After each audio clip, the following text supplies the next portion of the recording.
Here is our pre-stressed concrete lecture. So in its introduction, we can see the figures here that pre-stressed concrete beam has been used in construction purposes. So generally, pre-stressed members are useful when span to depth ratio is very large. That means when larger spans are required, in that cases we mainly uses pre-stressed concrete members. So let's see its basics. We all know that concrete can carry great amount of compressive loads or compressive stresses, but it has two weaknesses, which are like it is not able to carry or resist tension, and also concrete is brittle material. So due to these reasons, we generally see that when service load acts downwards, that means when a beam is subjected to loadings, due to the service loads, it will bend in this pattern, and due to this bending, tension will develop in the lower section and compression in the upper section, upper portion. So due to this tension, cracks will develop, which are known as flexural cracks or tensile tension cracks. So in order to reduce these cracks, we generally use reinforcements, but in some cases these cracks leads to the failure. So what is better is to pre-stress our concrete beam or concrete pre-stressed concrete components. So how we will be doing these things? Let's see. Actually, we will be applying compression in our pre-stressed beam or pre-stressed concrete component. So we will be applying compression.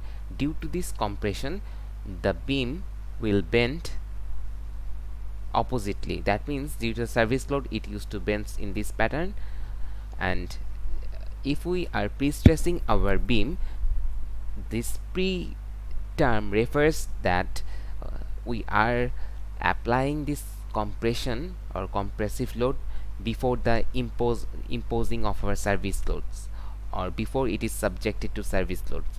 So before it is subjected to service loads, we used to apply compression in this beam. So due to this compression, it will bend in this pattern. That means tension will develop in the upper portion and compression in downward portion. So now when it will be supplied to, or it will be subjected to service load now, then due to the service loads applied on this beam, it will try to bend in this pattern. It means that it will try to counteract this deformation, and at last, or in final stage, it will be a straight one. So that means to reduce the deformation occurs generally due to the service loads, the deformation of this pattern. In order to reduce this deformation as well as reducing the cracks, we generally pre-stressed our beam by applying compressive forces and using tendons. We can see here these tendons. This tendon is mainly the group of wires, steel wires, through which we can apply compression in our beam. And finally, when service load will be applied, it will be a straight one. So this pre-stressing of beam can be done in two ways. One is pre-tensioning and another is post-tensioning. We generally pre-stress our beam by applying tension in the reinforcements or in the tendons, and through applying tension in the reinforcements, we will apply compression in the overall section. So let's see how we'll do it. If we want to have a short recap, we can say that when service load will be applied, it will bend in this pattern. It means compression in the upper portion and tension in the downward portion. So when we are applying tension by jacking or using abutments, so when we are applying tension which is placed just down of the center line at a certain distance from the center line, then applying tension in the tendons or in the reinforcement bars that are used in prestressed member, and after applying tension we will, when the concrete will reach to a desired strength, then we will cut the bar from the joints of abutments, and finally the bar will tend to get back to its original shape, and the bar will tend to go back to its original position, and so compressive forces will be applied to this beam. And for these compressive forces, as these compressive forces are not being applied throughout the center line of the beam, it is being applied a bit lower from the center line. And due to this type of compressive forces, the beam will try to bend in this pattern. We can see here it will try to bend in this pattern, and now when service load will be applied, or when it will be subjected to service load, this initial deformation due to pre-stressing will be counteract by the service load's deformation, and it will be a straight one. So if we are not applying pre-stress, or if we are not pre-stressing our beam, then what would happen? The deformation would increase to a large amount. So by pre-stressing our beam, we are reducing the deformations and increasing the capacity. So here we can see a bridge made up of pre-stressed pre-stressed members. So if we are not using these prestressed members, or if we are using traditional reinforced concrete instead, then we will be needing to increase the depth of the beam. And if we are going to increase the depth, then we will see that the movement of water vehicle will be restricted. So by using the prestressed concrete members like this bridge section, we can lower the depth of the beams, we can use in longer spans, and also we are getting more strength. So here we can see the prestressed beams or prestressed concrete members where reinforcement has been used. Now, what are the reasons for pre-stressing? Generally, to avoid cracks, we pre-stress our concrete member. To avoid cracks, we have mentioned it earlier, side by side we want to increase our strength, and that's why we used to pre-stress our beams, or we used to use pre-stressed concrete members. And at last, we have also mentioned earlier that in order to reduce the deflection, we generally use pre-stressed concrete. So the pre-stressing generally indicates or defines to tension the reinforcement.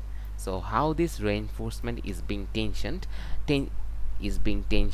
and is in tension, and how we are applying compressive force in the beam through the tensioning of the reinforcement. So let's see. Here is the procedure. So here is a abutment we can see, and here we can see jacks in both ends. So firstly we are placing a tendon. Tendon is generally a group of steel wires, so we can also use reinforcements or steel bar in place of tendon. So firstly we are placing the tendon in the abutment or equipment of pre-stressing concrete, then above it we will place our concrete, then pouring our concrete we will allow it to settle down or get hardened for a certain time, and then when it will achieve a desirable strength, we will cut the tendon. So initially, while applying tension in this stage, in this tendon, the tendon will get stretched. That means we will be stretching the tendon initially with this jacking, and then pouring the concrete and allowing it to harden for a certain time to get desirable strength. But when we are applying tension and after the concrete gets hardened or achieves the desirable strength, we used to cut the tendon from the abutments, and the tendon will try to get back to its original position. So as it is in tension, it will get back to its original position, and due to this tendency, it the compressive force will be applied in this concrete member, prestressed concrete member, and for this compressive force it will try to bend in this manner to some extent. And now in service load period, that means now when service load will be applied now, then due to this service load we know the beam used to bend in this manner. So when service load will be applied, it will get straight. So in this way, in normal beam, due to the service loads, deformation occurs, but we can avoid this deformation by pre-stressing our members. So here are also the steps of pretensioning that we have already mentioned earlier, that we are using jacks, abutments, these equipments, and using these equipments we are applying tension in the tendon and then placing our concrete, and after getting hardened and achieving desirable strength, we are cutting the tendons from both sides, and it will try to go back to its original position. That means it will apply a compressive force to counteract the initial deformation or initial tensions. So it will go back to its original position and apply a tensile force, compressive force in this beam. So due to this compressive force, it will try to bend in this manner. So it is bending in this manner. Now when service load will be applied, it will get straighter. So in this way pretensioning works.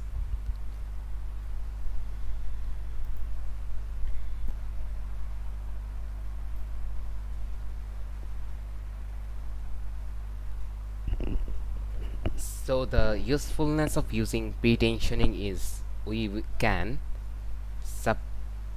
can use longer unsupported spans.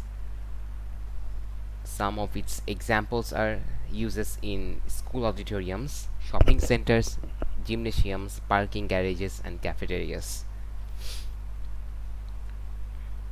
So beside that, it is also used in foundation piles, railway sleeper, as electrical lighting pole, or floor slab beam, etc. So here we can see the group of wares, steel wares. These are known as tendons.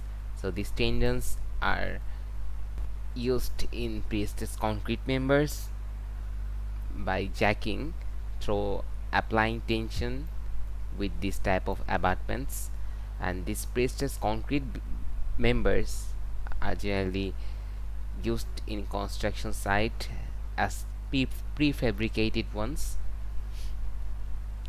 Beside that, we can also use normal reinforcement bars or rebars in our prestressed members. Now in case of post tensioning, what is done is that the concrete is being cured before applying compression. So how it is done? Firstly, we need to pour our concrete or cast our concrete and allow it to settle down for a certain amount of time to get the desired amount of strength. And after achieving the desirable amount of strength, we will be inserting the tendons through the duct that has been provided earlier. So through the duct we are inserting the tendon, and now by using jacks we will be applying tension in these tendons. And after applying tensions in these tendons, what will happen? The beam will bend in opposite direction due to the applying of compressive force in the beam, and now it will bend in this manner to some extent. So post tensioning burst example or post tensioning example is shown here. We can see we are inserting tendons through the ducts which has created earlier, and we will fill this empty space with grouting.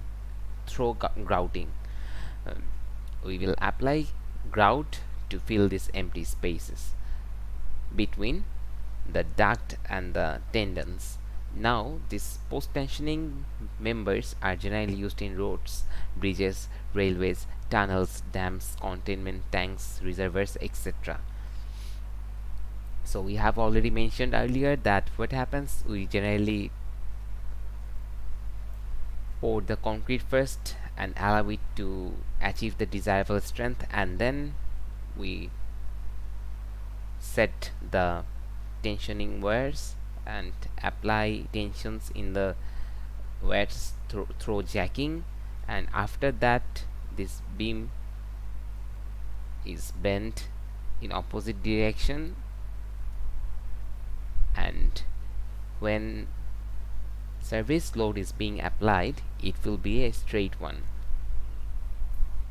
So now we can see the advantages and disadvantages of prestressed concrete here, and if we want to sum up the advantages, we can say, like, in order to use sleek and slender concrete structures and components, in order to use minimum thickness or less thickness components, we can adopt prestressed concrete members. And beside that, if we are as we are reducing the depth of the concrete, so ultimately the dead load or the self weight due to self weight will be reduced, and also as the member is being stressed, so the entire section will be used.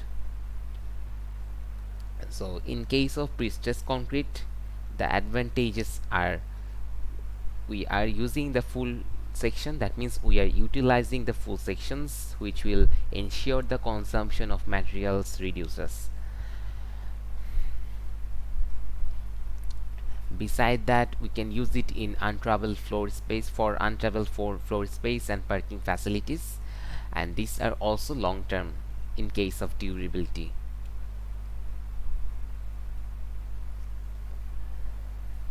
We can reduce the amount of deformation as well as reduce the amount of cracks. There will be no cracks if we are going to use prestressed concrete members. It is excellent fire resistance. It provides excellent fire resistance. Its maintenance cost is low. It has greater load resistance and shock resistance also. In case of disadvantages, we know that for pre-stressing in the members, we generally require this type of setup, which are in fact very costly. Beside that, we need to use high strength concrete in case of pre-stressing, or in case of pre-stressed concrete, high dense concrete and concrete of high strength are used.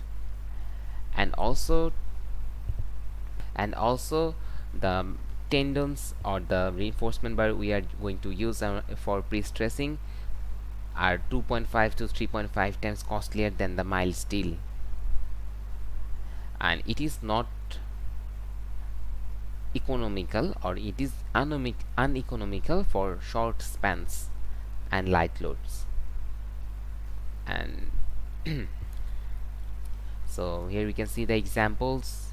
You can see beam girders which are used in construction of flyovers and bridges as well. So this was all for the introductory part.